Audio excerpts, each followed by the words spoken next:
Good morning. My name's Peter Ball, and I'm a storyteller and a primary school teacher. And during this isolation period with the virus, I've been at home doing some writing and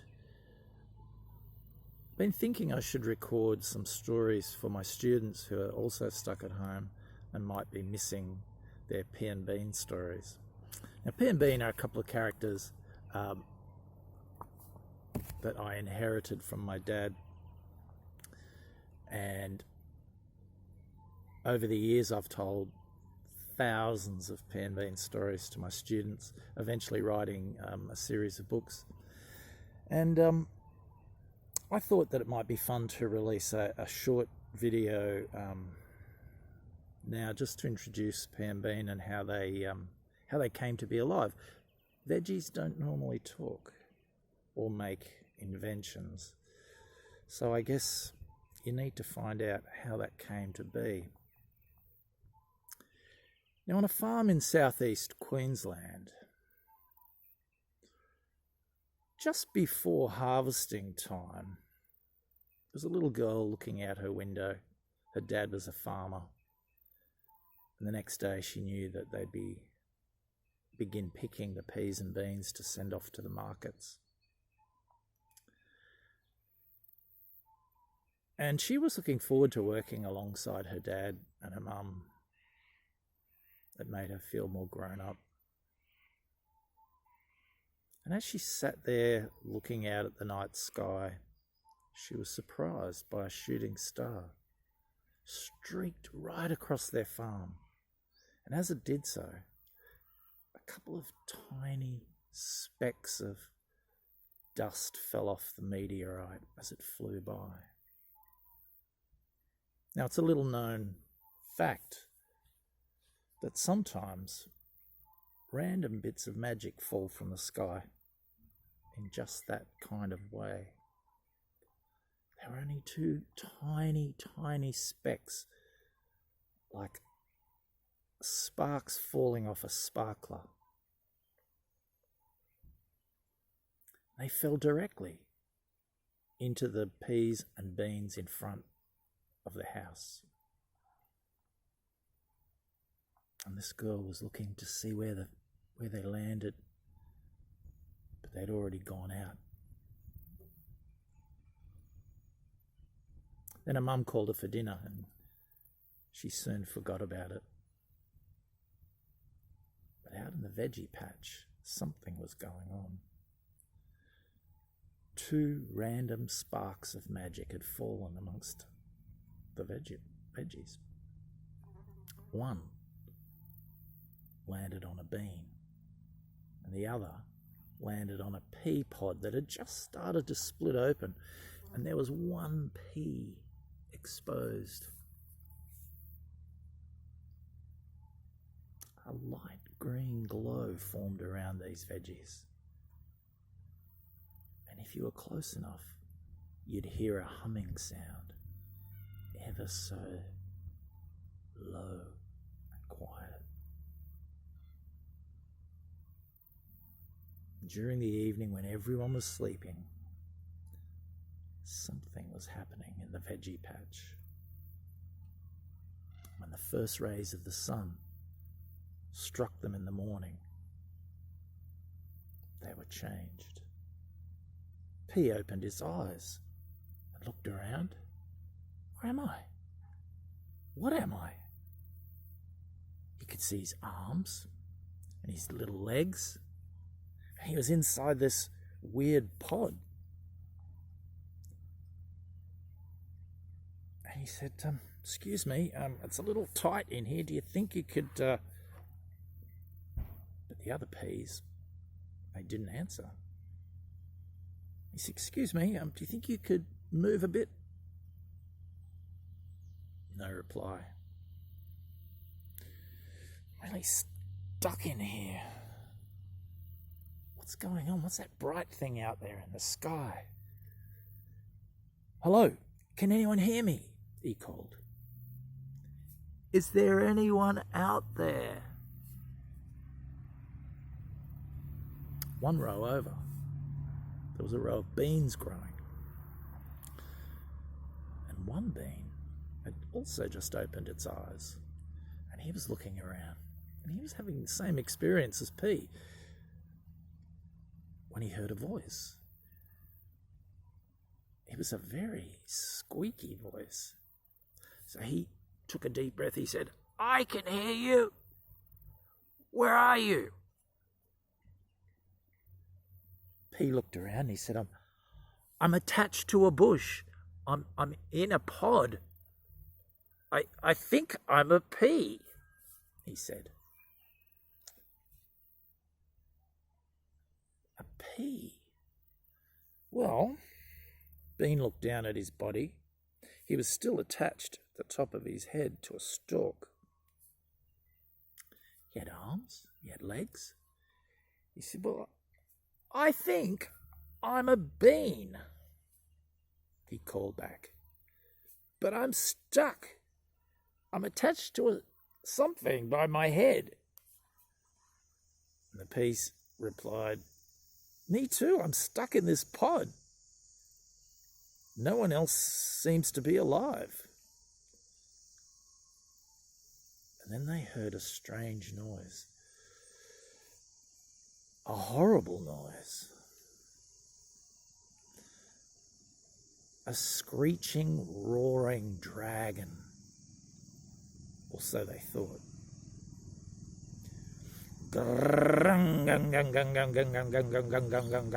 tractor started up, and the farmer drove it over towards the rows and parked. He took out a basket. His daughter and his wife had a basket each.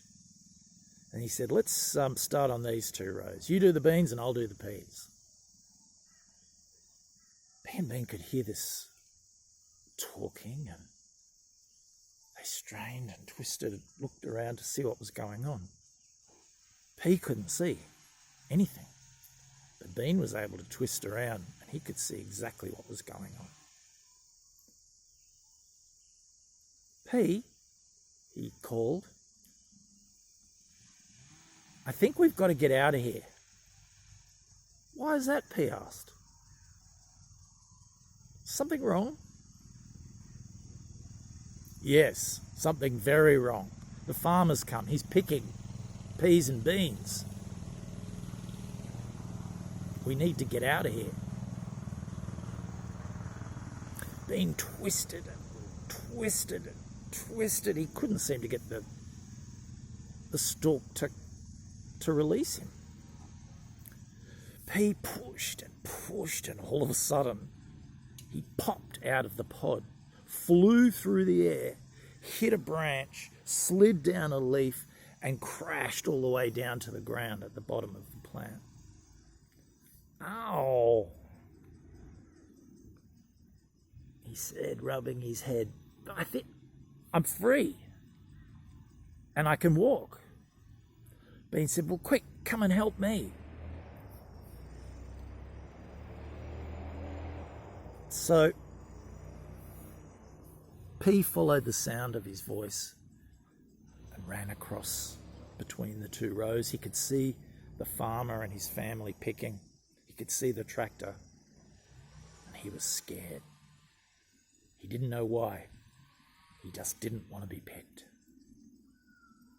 He ran to the beans and stood underneath one of them. "Bean, are you here?" he said, looking up.